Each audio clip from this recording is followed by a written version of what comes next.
Actually, I like kneading it. And what this does is it prevents, like I said, the case from jarring. You just heard a beep right here. Sometimes a little rod misaligns and the whole rod gets shifted up. But take my word on it, the moment that I heard that beep, I looked up to verify that. So I want to make sure I don't have an overcharge on recharge. Something else that happens, you'll see in a second. Let me just go ahead and start reloading. This is the pace that I go in. Once again, notice that I take my time. I want to make sure that I get a good full powder charge and it's consistent on each round. And there's something else that happens when the primers get set into the primer pocket, and I'm sure it's going to happen, so I'll talk you through that in a second.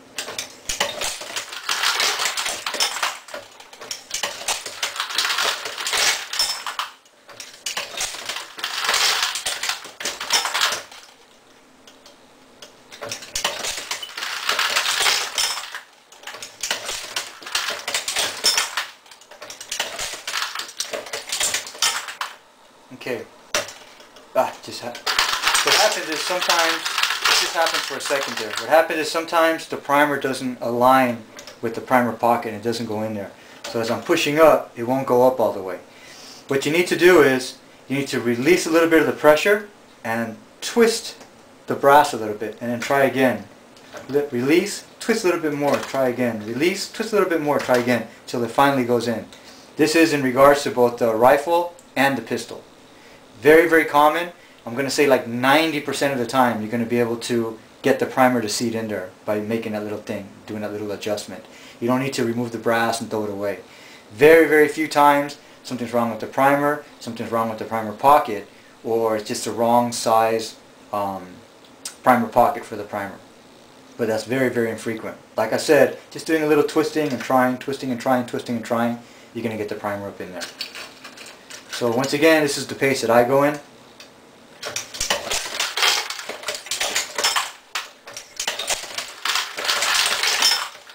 Okay, there's another one that didn't go in right now. The primer's not seating in there. So I'm going to grab it, give it a little twist, release my handle, twist a little bit, and push.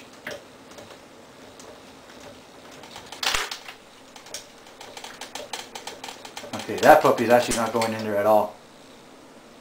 Yeah, I don't know if you guys could see that or not, but there's one round that was not deprimed. Somehow that round did not get deprimed and it got stuck in the my batch. Alright, so that puppy goes in my pocket and we drive on. So because there's one spacer that does not have a round, you can actually hear the powder check go off in a second or two. And that's going to tell me that it's undercharged because there's no round there.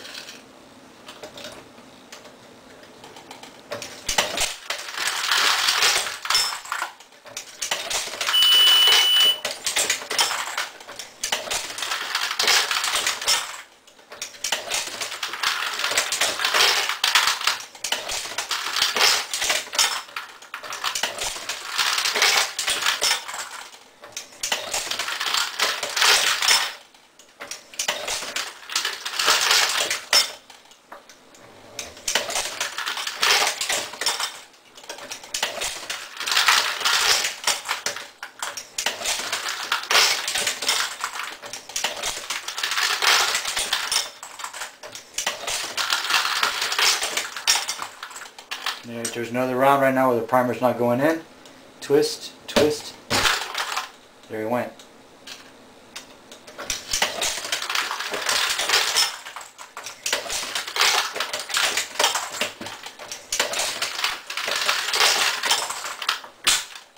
There's another round right now. Twist, twist.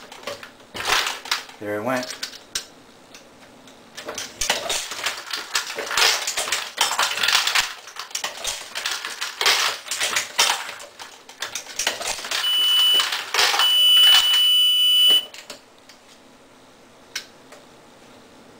Okay, that round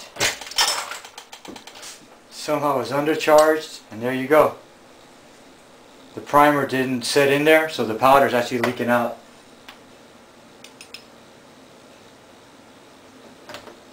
Okay, great example right there of how this thing would have saved me right there. That was one round that the powder was leaking out all over the place. Evidently, the primer didn't set in there. See if you can see that or not. So it's just something that happens. I'm going to throw this puppy back. up into the case feeder, blow it out.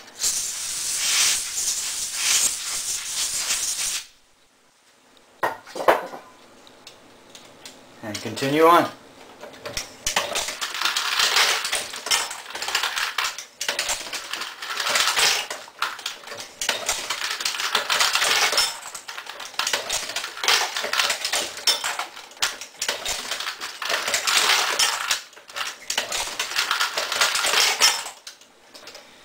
Okay guys, so that is the 223 round processing stages. I'm actually glad that a couple of those things happened, so you can see how the safety measures work. You can see how I handle it when the powder spillage. You can see what happens when the primer doesn't actually set into the primer pocket. And that's it. That's pretty much the pace that I go in, and it's consistent and my rounds are good. At 200 yards, I can keep my rounds probably like within maybe like a 5-inch group, I guess it is. Just consistently, just totally consistently. And this is out of a 14.5-inch barrel. It's a POF carbine 14.5-inch barrel. So I think that accuracy is pretty good. Let me show you the completed rounds here. And here are the completed rounds. From start to finish, as if you just picked the brass up off the range. And I showed you all the tools, how to tumble it, clean it, prep the brass, how the vibratory tumblers work, everything, all the way to the completed brass. Little something that I do is on this Dillon bin here, I just get like a little piece of card or something, an old credit card or cards that I'm not using anymore, and I cut it down in size and I just slip it in there. And what it does is it gives me a longer face here. And I could actually hold more rounds before this thing falls off. I think there's people that actually sell an insert that you could put in there as well, but I don't really need it.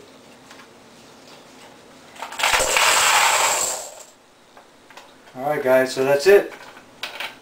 That is the 223 reloading process. Hope you guys got something out of the tutorial and enjoyed it. Once again, I don't claim to be a pro on this. I don't claim to be the authority. This is just a way to do it. So use a little bit of common sense. Make sure to use all the safety precautions and just drive on. Have a good time. Go out there and shoot.